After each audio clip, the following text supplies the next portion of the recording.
বাংলাদেশের ইতিহাস তো আসলে ছাত্র আন্দোলন, অথচ ছাত্র তো কখন ক্ষমতায় যেতে চাই, উনি এসে তাদেরকে ক্ষমতায় যাওয়ার জন্য উস্কানি অথবা সাপটা নিয়ে বললেন যে ওরাই আবার নিয়োগ করতাম। এবং মাঝে মাঝে আমার মনে হয় যে ঐক্য বিষয় নিয়ে যে মিসকনসেপশন তৈরি করা হলো, তার পেছনে আমার একটা উদ্দেশ্য আছে।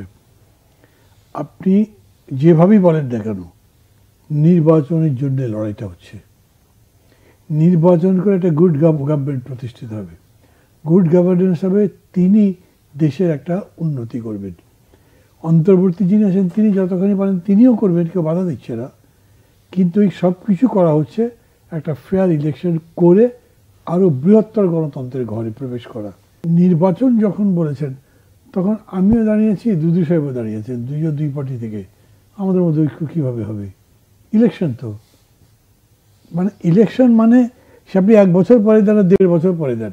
এখন থেকে আমি হিসাব করছি না, 20 দলের ঐক্য ছিল, জামাত বেরিয়ে গেছে। জানি না জামাতও কিছু বলেনি, বিএনপিও কিছু বলেনি কেন তারা বেরিয়ে গেল।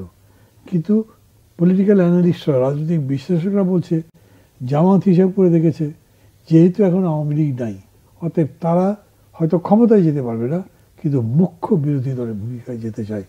ইট ইজ পলিটিক্স যেটা জামাতকে বলেছে তুমি ইন্ডিপেন্ডেন্ট হও।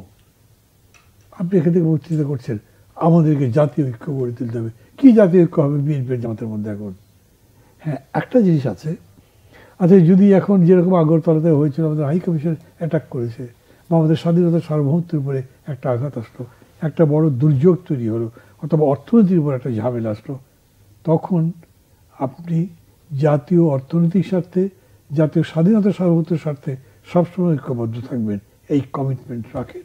ঠিক আছে, এইটাই হলো ঐক্যের বেস্ট এক্সপ্লেনেশন। যাই বলেন সমস্ত কিছুর উপরে রাজনীতি যাই হয়েছে তার জন্য তো রাজনৈতিক দলগুলোর একটা দায় আছেই। আমি রাজনীতিবিদ বলে বা কারোই দোষ দিচ্ছি না।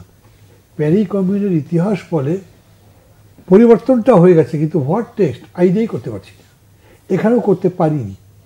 আপনি ধীরে ধীরে সামলাতে পারতেন, কিন্তু এই যে সামলাবার সময়ই বলা দরকার ছিল আরও বেশি ধৈর্য, আরও বেশি নৈকট্য, আরও বেশি মত বিনিময়। আমরা দেশটাকে সামনের দিকে নিয়ে যাওয়ার চেষ্টা করি। এটা তো অন্তর্বর্তী সরকারের পক্ষ থেকে আমি কোনো উদ্যোগ দেখলাম না। ডক্টর মোহাম্মদ ইউনূস আজ পর্যন্ত রাজনৈতিক ইস্যুতে রাজনৈতিক দলগুলোর সাথে কথাই বলেননি, কিন্তু উনি কত বড় পলিটিক্যাল স্টেটমেন্ট করলেন। What is this? মানে একটু ভাবতে হবে, যে মানুষ রাজনীতি থেকে দূরে ধরে থাকবেন এরকম বলেছেন। তার বক্তৃতার মধ্যে এটাও বলেছেন আমি ভয় পাই ওরা আবার না এই গড্ডালিকার মতো রাজনীতি, শব্দটা গড্ডালিকা বলেননি, কিন্তু যে ধারা চলছে রাজনীতি তার মধ্যে গিয়ে নষ্ট হয়ে যায়। তার মধ্যে দেশ একটা নষ্ট রাজনীতি চলছে বললেন তো, সেই জন্য দূরে থাকতে চান। আরে আপনি দায়িত্ব নিয়েছেন তো নষ্ট রাজনীতির বদলে একটা ভালো রাজনীতি প্রতিষ্ঠিত করার জন্য, তাহলে আসতেন কেন? সেটা যদি না করতে পারেন তাহলে আপনার সমস্যা কি? আপনাকে সবাই আমরা সম্মান করছি, সবাইকে ডেকে বলেন দেখুন আমি এই দেখতে চাই, আপনারা এই ছোটটুকি করবেন না, এই হানাহানি করবেন না, এই অভদ্রতা করবেন না, অরাজনৈতিক আচরণ করবেন না, বলতে পারতেন, শুনতাম আমরা। কিচ্ছু করেননি তিনি। এইসব কোনো ইনিশিয়েটিভ বাদ দিয়ে উনি ছাত্রদের দিয়ে পার্টি করাবার ব্যাপারে আগ্রহী হয়ে উঠেছেন। চিন্তা করেন আপনি, 52 এত বড় ভাষা আন্দোলন ছাত্রই তো করেছে, ক্ষমতা দিতে চেয়েছিল তখন। 69, 70, 71 এত বড় মুক্তিযুদ্ধ ছাত্ররাই করেছে।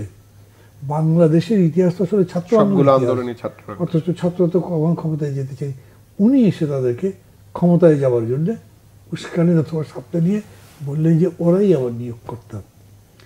15 বছর ধরে যে আন্দোলন হলো, কত মানুষ জীবন দিল, কত অত্যাচার, গুম খুন, আয়নাঘর, সব উনি চেপে গিয়ে শুধু ওদেরকে বললেন। তাও কিন্তু জাতি কিছু বলে নেই। ঠিক আছে, উনি ঠিক মতো করুক, সেইটা উনি ঠিক মতো করতে পারলেন না। কেমন উনি আজকে একটা ছাত্র সংগঠনকে বা ছাত্র গ্রুপকে প্রশ্রয় দিচ্ছেন তোমরা পার্টি করো, তো আরও ছাত্র সংগঠন তো আছে, তারা যদি বলে আমাদেরকেও সাপোর্ট দেন, ওদেরকে সুযোগ দিচ্ছেন তো আমাদেরকে সুযোগ দেন, উনি তো সেই কথা বলবার সুযোগ দিচ্ছেন না।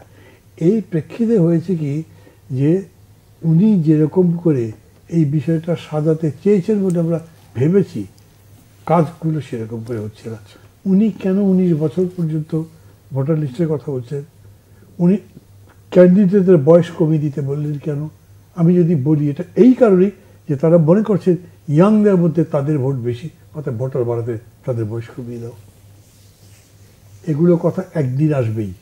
আজ আমি বলছি এই ধারা অব্যাহত থাকলে সবাই বলবে এবং বিপর্যয় হবে। বিপর্যয়টা এড়াবার জন্যই বলি যত তাড়াতাড়ি সম্ভব নিজেদের মধ্যে কথাবার্তা বলে এটা সমাধান করার চেষ্টা করেন।